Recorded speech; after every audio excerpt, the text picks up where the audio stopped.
Okay, so I'm here with Polsky, and we're going to be doing a British deck. This was a request from one of my viewers on YouTube, called Bloodprince Gearhart. He requested that I do a British deck and look at some of the bonuses. So, here goes. Okay, so I'm going to create a deck. First of all, I'm going to name it.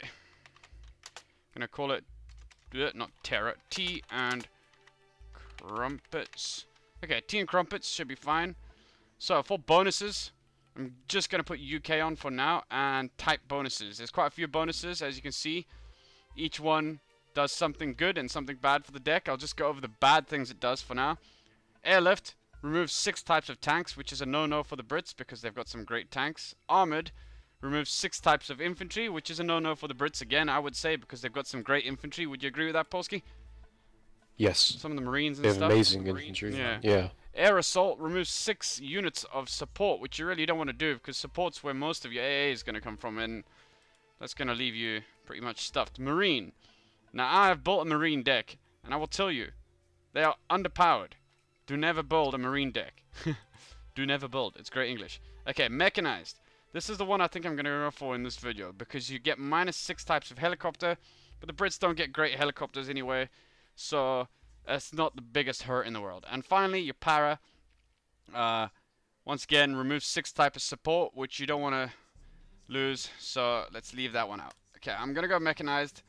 I'm not going to put any error bonuses on, because as Polsky will let you know, since he's more of the British deck player than I am, it hinders you quite bad. What does that leave you without, Polsky? Just like roughly. It leaves you without the challengers, which is the big thing, you know. You can't really play an effective game as the Brits with only chieftains.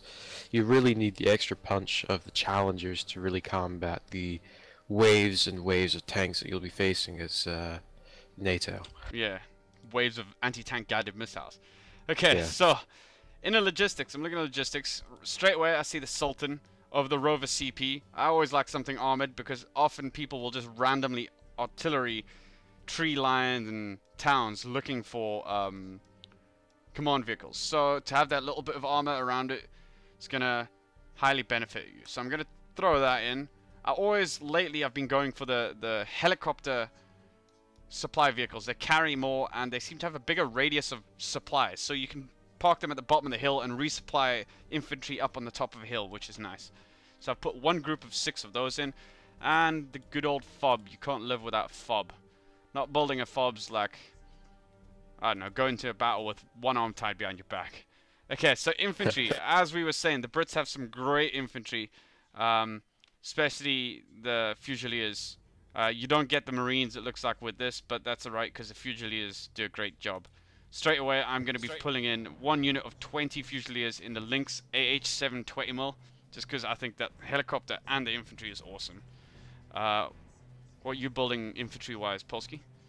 Well, I built 3 different types of Fusiliers. I have the Fusiliers inside the Warriors, the Fusiliers inside the AH-7 20mm, and then the Fusiliers inside the AH-7 with the rocket pods. Okay, that's a good just to give me, yeah. Well, I think I'm gonna go with you on that one actually, and I'm gonna build the same, one in the Warrior, one in the AH-7, one in the AH-7 20mm. Okay, so I like my infantry and I get lots more, so I might as well use it. Let's see how many. I don't like these small 2-man anti-tank squads, but you know, it seems like you can't really live without them in this game now. So I'm trying to see what of the AA is best here, and it looks like the Javelin massively outclasses the blowpipe, so definitely going to put a unit of those in the 20mm once again, just so I can get them to places quickly. Now the infantry, there we go again. Very limited with infantry on this. I normally like to build more infantry than this, but hey. So I'm gonna put the I can't put any more javelins in. I normally like more AA infantry. I love my AA infantry. Normally every hill with me has got AA infantry in.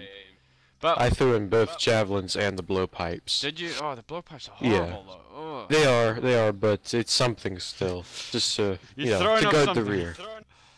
Okay, now I'm gonna go for anti-tank guided missile Milans. That will be good for stopping rushes and large tanks. Okay, so artillery and support. Straight away, before I put in any artillery, I'm gonna look at what kind of AA I'm given, and I look like I'm given only the tracked rapier, right? Yes. Yeah, okay, and the Trapped Rapier is an awesome looking vehicle, I need to add. Like, look at that thing. It's just awesome looking. Looks like something that should be on the moon or something.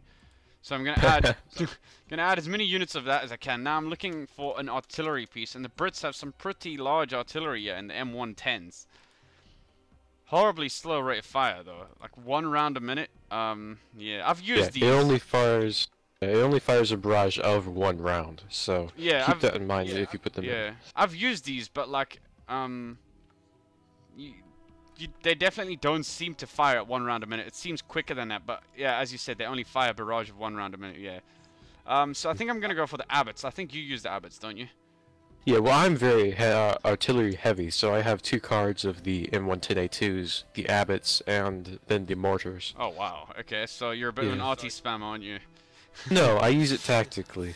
Yeah, tactically. It's tactical. You'll never see me like just spam RT. I mean, yeah, maybe if it's the end of the game. I have video bored, proof that that's not true. But anyway, let's go on to the tanks.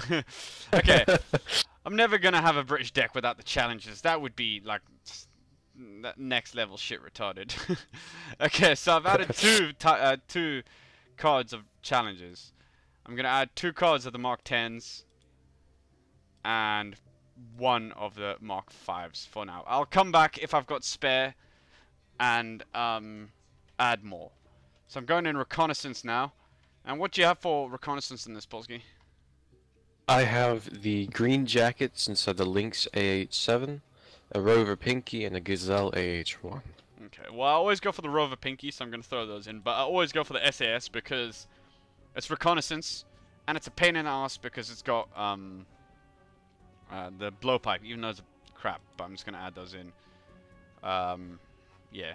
It's just because I never want my Reconnaissance to be fighting tanks, but I don't mind if they're shooting down helicopters, because your Reconnaissance infantry, people generally are going to look for those if they think you got something up there. They're going to look for them with an aircraft. And to have that anti-aircraft capability is pretty decent, I think. So I can have 3 units. I'm going to put Gazelle Schnebby in. As I've said before, it's just because the Gazelle just looks awesome, especially with those weird rocket pods. Vehicles. Wow, okay. Not the best selection in the world. You've got the 432 Raven. Rarden, I should say, not Raven. Which is, yeah, kind of like a really crappy version of any APC you can think of.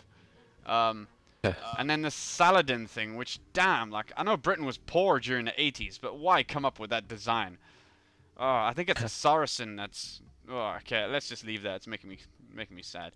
Gonna put 2 units of the Strikers. And, hell, why not? I'm gonna put a unit of the Raidens in there. Rardens, or whatever, however you say that. Helicopters. 2 Lynx Toes. 3. Oh, you can have 3. Okay, so 3 Lynx Toes. 2 of the AH7s, 1 of the AH1. Planes. Now, wow, they don't give you many plane activation points in this, do you? So what planes would you suggest, Polsky, since you've got more experience in this than me with the Brits? Well, I have 2 cards of the Harrier GR5 and 1 card of the Tornado ADV F3. And 1 card of the Tornado ADF3, which is an air-to-air vehicle, right? Air-to-air aircraft, yes. Correct? Okay. Air-to-air. Now, let's see. There's quite a lot of different things you can get here. The Jaguars are awesomely cheap. But they're awesomely bad. Are they? Yeah. Yeah, okay, so let's see. They don't have any air fighting capabilities, unlike the Harriers. The Harriers at least have 2 infrared missiles. Yeah, I guess so. Okay, so, I have 6 activation points left, and I don't know what to spend them on. So let's go back to tanks. I'm going to add some more Chieftain Mark 5s. And Centurion AVRE. Wow, okay, that's got the Spigot launcher, but no. Could call in the... Wow, okay, I really don't want to buy any more British tanks there, yeah. Maybe some more artillery, maybe, or infantry? Can I even build any more infantry? Yes, I can. Okay, so... It's gonna have to be another unit of Milan infantry in the... I'm gonna call them in the Pinsgur, just so they can get places quickly. And... I'm gonna go with you and call in the infantry in the... No, the... LAAD blowpipe infantry in the Lynx AH7 with the 20 more. Okay, so that is my deck full. So let's do a quick overview of the deck there. I've got 3 logistics. I've got 7 infantry, 3 support. I've got, oh, can't count. 6 tanks, 3 recon, 3 vehicle, 3 helicopters, and 3 aircraft. And I think that is going to be this deck complete. Now, why don't we go give this deck a spin, Polsky?